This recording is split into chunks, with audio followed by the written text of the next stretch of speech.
From my home office in London at the beginning of February, I'm pondering what this year will be like. Do any of us know? Tomorrow I get my vaccine. I'm one of the early call-ups due to having had asthma most of my life. The text came in last night and the options were 3 different locations, 2 of which had appointments all booked up, so I quickly chose the last one.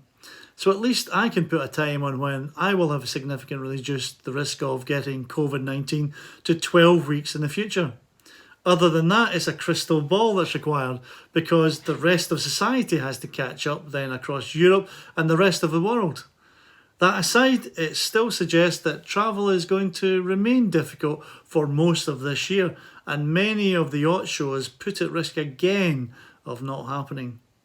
For a yacht broker, this makes it challenging, as without viewing a yacht and being on board, how do you know for sure she's the right one for you? I remember a yacht I really liked on paper. Loved the styling, the price and the old style wood interiors. When I got on board there was a musty smell and it was significantly darker than the images. 2 problems that would be impossible to determine with virtual viewings and brochures. The ambience on board a yacht, the stillness, the sounds, the textures and the light are all very important requirements that I for one would not leave to chance with my own money, far less a client's. Where does that leave us then? If we can't get clients on board due to travel restrictions, we need to be focusing on different areas which fit better while we're in this interim twilight phase.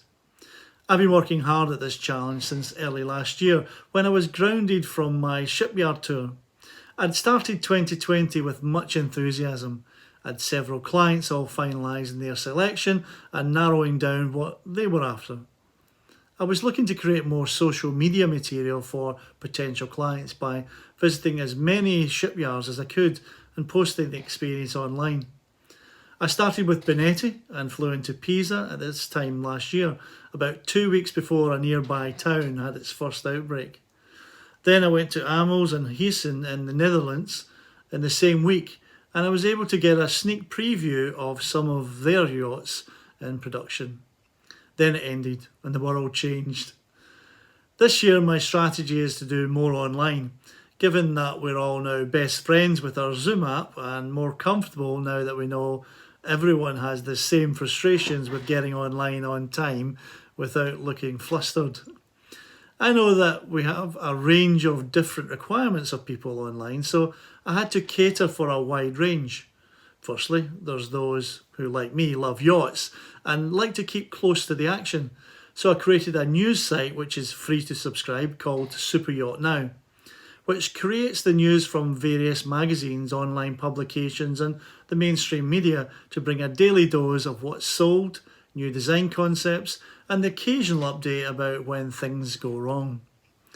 The uptake of the news was swift in a month. It's free and only an email giving away in exchange.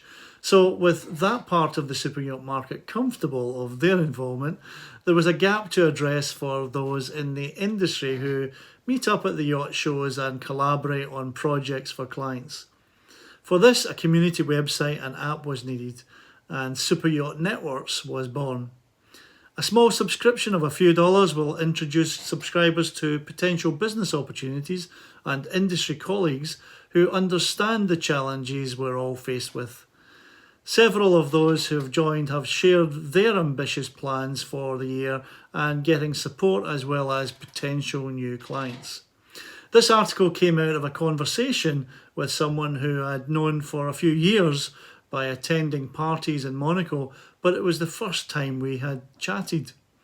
With him being focused on design and my services focused on selling, it felt like a good fit to start working together with clients who aren't quite ready to dip their toe in the water this year, but a few years in the future seems a better prediction. Meantime, instead of waiting and doing nothing, those clients need to see progress of some sort or they'll go stir crazy. The saying goes that if you want something done, give it to a busy person. The reason for that is that we need to be engaged constantly in something that is developing, growing and evolving. No matter what is going on in the outside world, you just can't hold a naturally ambitious person back from achieving their goals. Is it a prime time for design? Well, we certainly think so. The design process is one of the few processes in the superyacht industry that can be done completely online.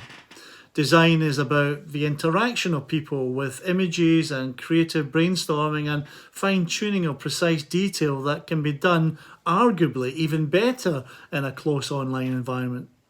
The precise focus of a few people looking closely at an area of detail on the screen is vastly better than in an office environment. The client is in the comfort of their own home and office and more relaxed.